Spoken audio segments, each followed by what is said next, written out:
Hello students of class 11th economics. बेटे जैसे कि आपका chapter number first economics and economy continuity में है, जिसमें बेटा मैं प्रीवियस वीडियो में आपका लेक्चर डिस्कस करके हटी हूँ पॉजिटिव एंड नॉर्मेटिव इकोनॉमिक्स के ऊपर। ठीक है, तो आज बेटा मैं लिंक जोड़ने के लिए नेक्स्ट कंसेप्ट आपका शुरू करूँगी, जिसमें है what is an economy. Economy का मीनिंग क्या है, मतलब बहुत इंटरेस्टिंग क्वेश्चन है। आप जिस कंट्री में रहते हो उस कंट्री की फाइनेंशियल कंडीशन क्या है। फाइनेंशियल कंडीशन यानी कि हमारी कंट्री में लोगों के हाथ में कितना पैसा है, कौन सा पर्सन ज़्यादा कमा रहा है, कौन सा पर्सन कम कमा रहा है, कौन से पर्सन को कम इनकम हो रही है और क्यों हो रही है। इस तरह की चीज़ें इकोनॉमी में आती हैं। अब हमने पहले इकोनॉमी वर्ड को समझना है, क्योंकि बच्चों की प्रॉब्लम क्या होती है, इकोनॉमी तो पता है क्या होती है लेकिन इकोनॉमी वर्ड का मीनिंग नहीं पता होता। तो इकोनॉमी का पंजाबी मीनिंग होता है आर्थिक। आर्थिक यानी कि वेल्थ रिलेटेड। ठीक है, तो इकोनॉमी का मीनिंग क्या हुआ, वेल्थ रिलेटेड। ठीक है, तो अब पढ़ते हैं हम इकोनॉमी होती क्या है। ठीक है, इकोनॉमी का मीनिंग तो मैंने आपको समझा दिया, अकेले वर्ड का मीनिंग। मैंने ये नहीं बोला कि इकोनॉमी को डिफाइन करें, मैंने इकोनॉमी वर्ड को डिफाइन करें। तो इकोनॉमी क्या है, वेल्थ रिलेटेड। ठीक है, तो अब देखो, अब इकोनॉमी में होता क्या क्या है। People perform different economic activities to earn their living. हमें पता है भी हर एक पर्सन अलग अलग काम करता है पैसा कमाने के लिए। जैसे हम टीचर हैं, आप में से किसी के फादर डॉक्टर होंगे, किसी के फादर इंजीनियर होंगे, किसी के फादर सिंपल लेबरर होंगे, किसी फादर रिक्शा चलाते हैं, है ना। कोई भी चाहे छोटा है चाहे बड़ा है, किसी भी तरह का काम है, लेकिन जो भी हम करते हैं कमाने के लिए पैसा, उस तरह के कामों को इकोनॉमी में काउंट करा जाता है। तो पीपल परफॉर्म करते हैं डिफरेंट इकोनॉमिक एक्टिविटीज़, यानी कि पैसा कमाने के लिए हम जो काम करते हैं उसको बोला जाता है इकोनॉमिक एक्टिविटीज़। मैं किसी मंदिर में फ्री सेवा कर रही हूँ तो वो मेरी इकोनॉमिक एक्टिविटी थोड़ी ना हुई, क्योंकि वहाँ पे सेवा करने के ऊपर मुझे कौन सा पैसा मिलने वाला है। तो वो एक सोशल जो है एक्टिविटी हुई, जिसमें मैं सिर्फ सोशल सोसाइटी में पार्ट ले रही हूँ, लेकिन बदले में आपको कुछ नहीं मिलने वाला। ठीक है, तो the teachers go to school, ये देखो टीचर्स स्कूल जाते हैं, doctors go to hospital, doctor hospital जाते हैं, farmers go to their field, farmers जो हैं वो किसान खेतों में जाते हैं, इंडस्ट्रियलिस्ट जो है वो अपनी इंडस्ट्री में जाता है। Nature and level of economic activities, ये मैंने अभी तो आपको बोला कि जो आप काम कर रहे हो, यानी कि जो लोग काम कर रहे हैं अलग अलग एरियाज़ में रहने वाले, जैसे गांव में रहने वाले ज़्यादातर लोग क्या करते हैं, खेती का काम करते हैं, या फिर वो दूसरे शहरों में काम करने के लिए आते हैं। यानी कि इससे एक सिस्टम बनता है लोगों का। ठीक है, लोग अपनी जीविका कमाते हैं कामों से। ठीक है, और जिस जीविका, ये जो सारा स्ट्रक्चर चलता है ना इकोनॉमी में, लोगों का काम करने का, कि कैसे लोगों ने काम स्टार्ट करा, कैसे वहाँ पे दूसरे बंदे ने काम करना स्टार्ट करा, ये सारा प्रोसेस इकोनॉमी कहलाती है। यानी कि बात सीधी सी है, आप पैसा कमा रहे हो लेकिन उस पैसे का बेस क्या है, इस सारी चीज़ को हम इकोनॉमी बोलेंगे। ठीक है, और वो पैसा कैसे बैंक से निकलकर आपके हाथ में आता है और किस काम के ज़रिए आता है और उस पैसे को क्या बोलते हैं, ये सारी चीज़ की जो स्ट्रक्चर होती है वो इकोनॉमी होती है।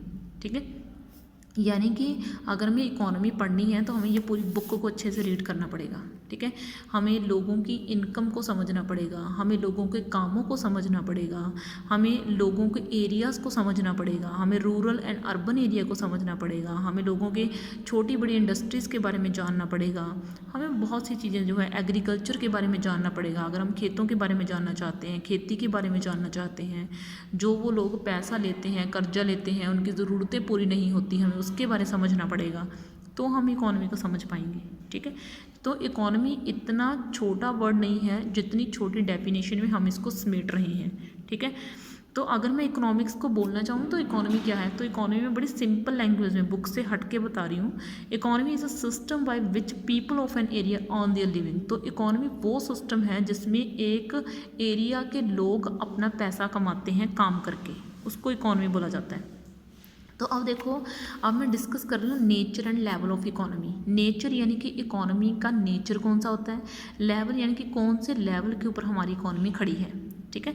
The system by which people often earn include 2 basic elements, यानी कि इकोनॉमी में 2 बेसिक एलिमेंट्स होते हैं।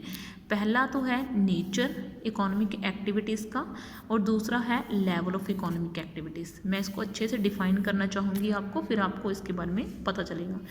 Nature of economic activities reveal the nature of an economy. अब नेचर ऑफ इकोनॉमिक एक्टिविटी का मतलब क्या है, वो इकोनॉमी का नेचर दिखाता है। मतलब क्या है, इसको ज़रा ध्यान से समझो।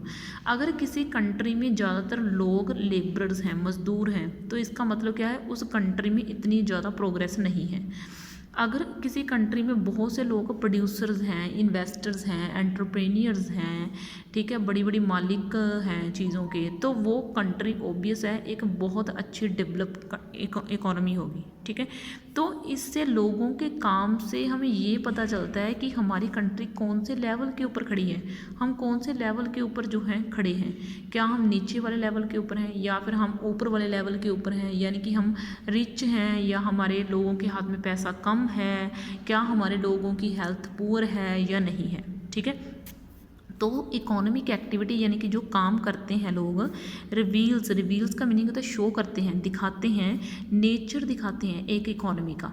ठीक है, and the level of economic activities reveal the level of the economy. और हमारी जो लोग काम करते हैं वो इकोनॉमी का लेवल दिखाते हैं, एक कंट्री का लेवल दिखाते हैं कि एक कंट्री कौन से लेवल के ऊपर खड़ी है। ठीक है, तो मैंने अभी तो आपको बताया कि अगर लोग मज़दूर हैं तो वो कंट्री ज़्यादा आगे नहीं बढ़ पाई। अगर वहाँ पे लोग एंटरप्रेन्योर हैं, इन्वेस्टर हैं, तो इसका मतलब वो कंट्री काफ़ी अच्छी है, वहाँ पे लोगों ने डेवलपमेंट करी है, वहाँ की कंट्री की जीडीपी बढ़ी है।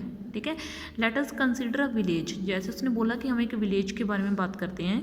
We may find that most people in the village are engage in agriculture activity. हमें कोई शक नहीं है कि गांव के ज़्यादातर जो लोग हैं वो खेती के काम में लगे होते हैं ताकि वो खेती से पैसा कमा सकें। अकॉर्डिंगली अगर हम बात करें तो we shall conclude that the economy of this village is an agriculture economy. तो उस गांव की इकोनॉमी कौन सी हुई, एग्रीकल्चर इकोनॉमी हुई। क्यों? क्योंकि उस गांव में ज़्यादातर लोग खेती में लगे हुए हैं। ठीक है, अगर किसी कंट्री में लोग या किसी टाउन में या फिर किसी विलेज में लोग इंडस्ट्री में ज़्यादा लगे हुए तो वो इंडस्ट्रियलिस्ट इकोनॉमी हो जाएगी। ठीक है, तो ये क्या बता रहा है, तो ये इकोनॉमी का नेचर बता रहा है कि हमारी कंट्री एग्रीकल्चर इकोनॉमी में नाम तो दे दिया, तो एग्रीकल्चर को सुनते ही अगला बोल देगा भी वही इस कंट्री के तो बहुत लोग खेती करते हैं। ठीक है, तो इसका मतलब इसलिए इसका नाम एग्रीकल्चर इकोनॉमी है। तो आपकी इकोनॉमी का नेम आपकी पहचान बताता है। ठीक है, कि आप कौन से काम में परफेक्ट हो। ठीक है, this is about the nature of the economy. Further इसके अलावा we may find that most farmer in the village are rich farmers. ये भी कोई बड़ी छोटी बात नहीं है कि ज़्यादातर जो किसान होते हैं बड़े बड़े गाँवों में वो अमीर होते हैं। जैसे ज़मींदारों की बात करें, ऐसा नहीं है कि छोटे गरीब नहीं होंगे, वो होंगे, लेकिन वो अपनी ज़मीन को ना दूसरे बंदे को कॉन्ट्रैक्ट के ऊपर दे देंगे कि आप इतने का कॉन्ट्रैक्ट कर लो, इतना जो है हम पैसा आपसे लेंगे। ठीक है ना, आप हमारी ज़मीन के ऊपर खेती कर लो। तो जो ज़्यादातर होते हैं ना फार्मर्स, उसने बोला वी मे फाइंड दैट, उसने बोला कि ज़्यादातर हमें अभी तक किसान जो मिले होंगे वहाँ पे विलेजेस में वो अमीर किसान मिले हैं।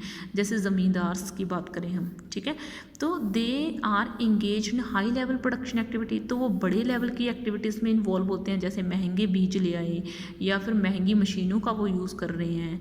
Accordingly we shall conclude that the economy of this village is a rich economy.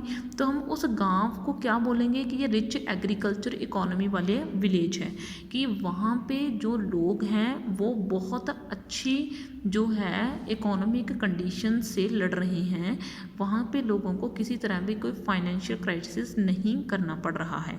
तो ये इकोनॉमी का नेचर हो गया। बात सीधी सी है, एक कंट्री का काम आपकी इकोनॉमी का नेचर दिखाएगा और एक कंट्री के लोगों का रहन सहन उस कंट्री का लेवल दिखाएगा। ठीक है, कि अगर काम अच्छा तो हमारी इकोनॉमी की डेवलपमेंट अच्छी, अगर काम नहीं अच्छा तो इसका मतलब कि हमारी कंट्री की डेवलपमेंट कम। और वैसे ही लेवल, अगर हमारी कंट्री के लोग पुअर हैं, हमारी कंट्री के लोगों की हेल्थ अच्छी नहीं है, वो अपनी सारी ज़रूरतें पूरी नहीं कर पा रहे एक दिन की, तो हमारी कंट्री का लेवल नीचे वाला।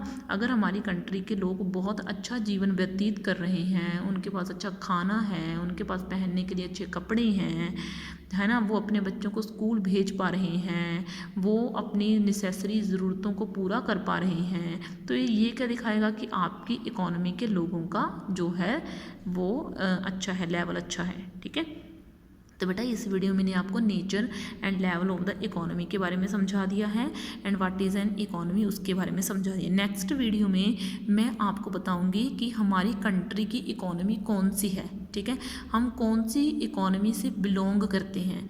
ठीक है, हम 3 तरह की इकोनॉमीज़ के बारे में आपको पढ़ाएंगे, but first is capitalistic economy and second is socialistic economy and third is mixed economy. और कौन सी कंट्री में कौन सी इकोनॉमी पाई जाती है ये मैं आपको नेक्स्ट क्लास में बताऊंगी। ओके देन, इस वीडियो में आपके लिए इतना ही बहुत है, बाकी नेक्स्ट में। थैंक यू बच्चे।